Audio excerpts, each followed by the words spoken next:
Alright, well, the Falcons have finally been able to beat their rivals, the New Orleans Saints. It is about time.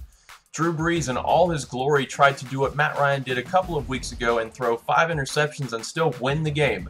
Unfortunately for him, it did not come to pass. But the Falcons did break Drew Brees' consecutive streak of games with a touchdown pass at 54, I believe, which is pretty impressive. Both the streak and the fact that the Falcons were able to stop it. It's pretty hard to keep Drew Brees out of the end zone, but they did so with a heroic defensive effort and a little bit of luck, too. Quick comparison between the two QBs. Drew Brees, 28 of 50 for 341 yards, 0 touchdowns, and 5 interceptions. His QB rating was 37.6, which is the lowest for him since he became a Saint in 2006. Pretty impressive. Matt Ryan, 18 of 33, 165 yards, 1 touchdown, 0 interceptions. Falcons only had 1 turnover. Pretty impressive they were able to hold on to the ball. Saints are a very opportunistic defense. Kind of a solid game for Matt Ryan. Didn't have a whole lot of yards, but he did what he needed to do for most of the game.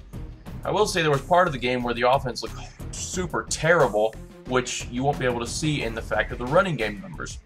Running game numbers, Turner had 12 carries for 83 yards. Jarquez Rodgers had 8 carries for 43 yards. Now, that sounds great. Sounds like a lot, but most of it came in the first half, and I believe a lot of it came in the first quarter, where afterwards the Falcons' offense just went completely off the cliff, so to speak, and it was painful to watch at times, for sure. And it worries me a little bit because of the success the running game had that offensive coordinator Dirk Cutter is going to start relying on it again.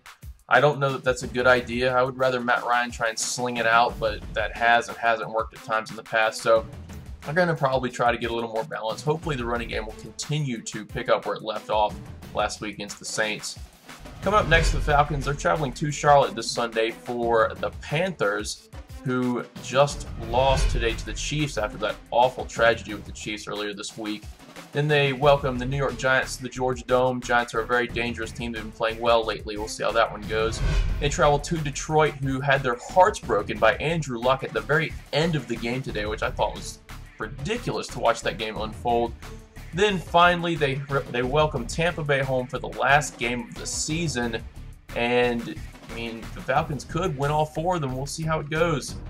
That's been a quick recap of the Saints-Falcons game from Thursday night. Thanks for watching, and as always, go Falcons!